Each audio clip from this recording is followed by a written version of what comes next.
Hello, everyone. For my term project presentation, I'll be talking about hurricanes and coastal living.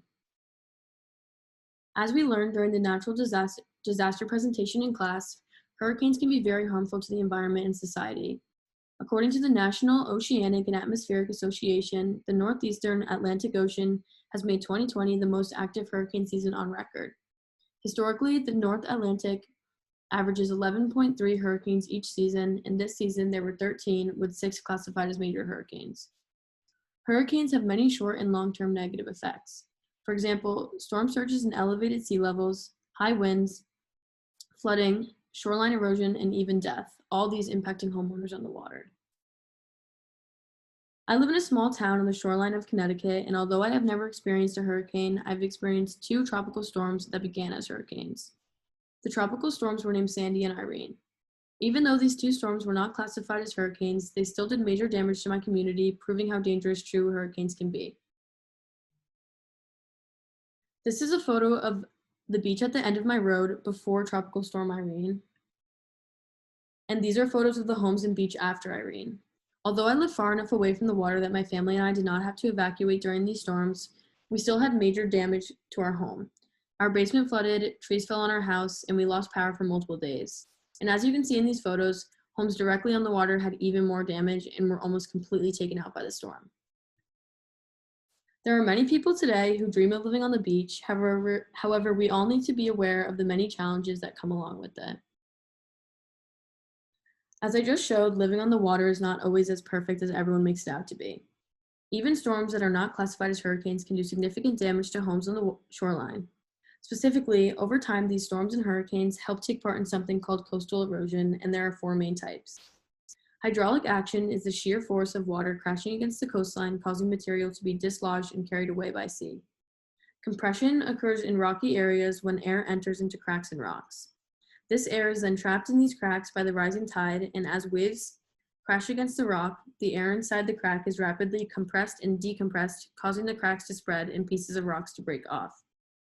Abrasion is when rocks and other materials carried by the sea are picked up by strong waves and thrown against the coastline, causing more material to be broken off and taken away. And finally, attrition is when materials such as rocks and stones that are carried by waves hit and knock against each other, wearing them down and eventually into nothing but small pebbles and sand. All these forms of erosion make it very dangerous to live on land that is significantly close to the water and can cause major damage to homes and properties.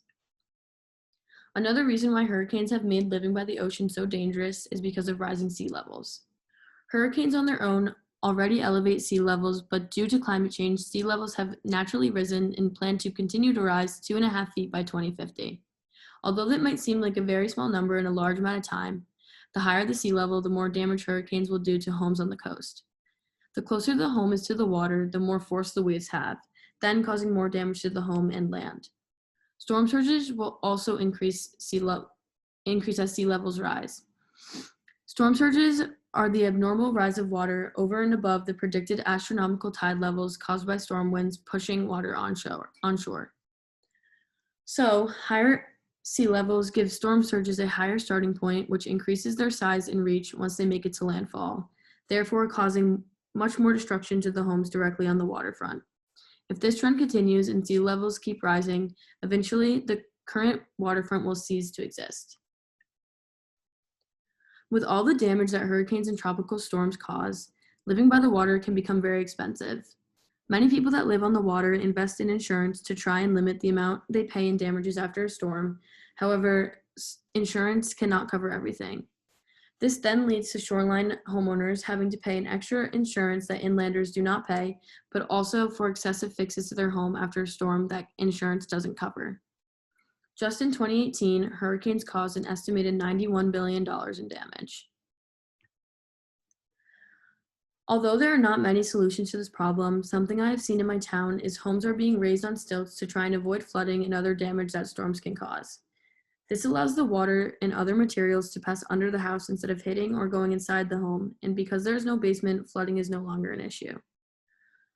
Homes also can be pushed further back from the water to try and limit the amount of danger involved with erosion to the land under the home.